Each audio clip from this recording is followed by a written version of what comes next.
Statue of Liberty نہ صرف امریکی آزادی کا نشان ہے بلکہ یہ فرانس کی امریکہ سے دوستی کی مرکزی یادگار بھی ہے۔ بارٹولڈی سنگر سلائی مشین کے مالک کی بیوہ ایزابیلا بوائر کے چہرے کی دلکشی کا قائل تھا۔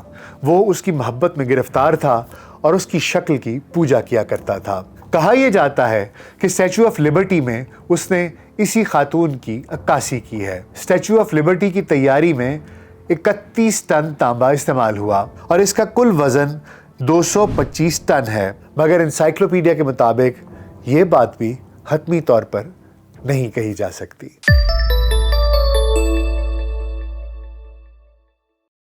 VLC پوڈ کاسٹ میں ڈاکٹر ناصر بیگ کے ساتھ خاکسار آپ کی خدمت میں حاضر ہے۔ آزادی بنی نوع انسان کا بنیادی حق ہے اور تاریخ اس امر پر شاہد ہے کہ اپنے اسی حق کے حصول کے لیے اقوام عالم نے حریت پسندی کے ناقابل فراموش مثالیں قائم کیں۔ دنیا کی واحد سپر پاور امریکہ خود بھی 247 برس قبل تاج برطانیہ کی غلامی کا طوق پہنے ہوئے تھی، مگر امریکی حریت پسندوں کی برس ہا برس کی انتھک جدوجہد اور پہم قربانیاں بالآخر رنگ لائیں اور 4 جولائی 1776 کو 13 امریکی ریاستوں نے مشترکہ و متفقہ طور پر برطانوی استبداد و قبضے سے کامل آزادی کا اعلان کر دیا۔ یورپی ملک فرانس نے امریکہ کی اس جنگ آزادی میں نہ صرف روپے پیسے کے ذریعے بلکہ اسلحے کی فراہمی سے بھی امریکیوں کی بھرپور مدد کی تھی۔ آج امریکہ کی شناخت سمجھا جانے والا اسٹیچو آف لبرٹی نہ صرف امریکی آزادی کا نشان ہے بلکہ یہ فرانس کی امریکہ سے دوستی کی مرکزی یادگار بھی ہے۔ اسٹیچو اردو زبان میں مجسمے کو کہتے ہیں اور اسٹیچو آف لبرٹی کا مطلب ہے مجسمہ آزادی۔ اسٹیچو آف لبرٹی کا اصل اور پورا نام تو لبرٹی انلائٹننگ دا ورلڈ ہے، یعنی آزادی جس نے دنیا کو روشن کیا، لیکن عام طور پر اس کو مجسمہ آزادی ہی کہا جاتا ہے۔ ہر سال دنیا بھر سے لاکھوں سیاح اس مجسمے کو دیکھنے اور اس کے ساتھ تصاویر بنانے کے لیے آتے ہیں۔ بس یوں سمجھ لیجئے امریکہ جانے والے ہر شخص کی خواہش ہوتی ہے کہ وہ اسٹیچو آف لبرٹی کو ایک بار تو ضرور دیکھ لے اور اس کے ساتھ تصویر بھی بنا لے۔ اسٹیچو آف لبرٹی دنیا کے 50 سب سے اونچے مجسموں میں شمار ہوتا ہے اور اسے فرانس کے مشہور سنگ تراش فریڈرک آگسٹ بارٹولڈی نے ڈیزائن کیا تھا۔ بارٹولڈی 2 اپریل 1834 کو فرانس میں پیدا ہوا تھا اور دیو ہیکل مجسمے بنانے کا شوق اسے مصر لے گیا اور سن 1855 سے سن 1856 تک وہ مصر میں مقیم رہا اور مختلف مقامات پر وہ اپنے بنائے ہوئے دیو قامت مجسموں کی نمائش کرتا رہا۔ سن 1869 میں نہر سویز کی نگرانی کے لیے ایک لائٹ ہاؤس کی تعمیر کا فیصلہ کیا گیا اور اس سلسلے میں تجاویز طلب کی گئیں۔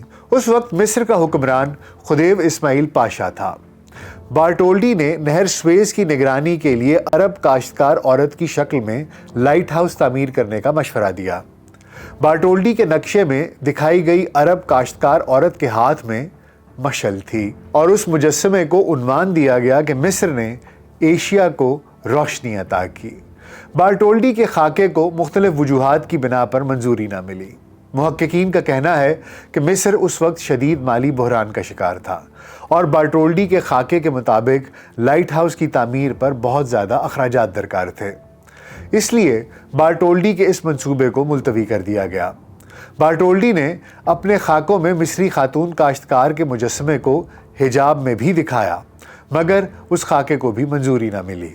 پھر بارٹولڈی نے نہر سویز پر لائٹ ہاؤس کو ایک بلند و بالا دیوی کی صورت میں بنانے کا عندیہ بھی دیا، مگر اس خاکے کو بھی مسترد کر دیا گیا۔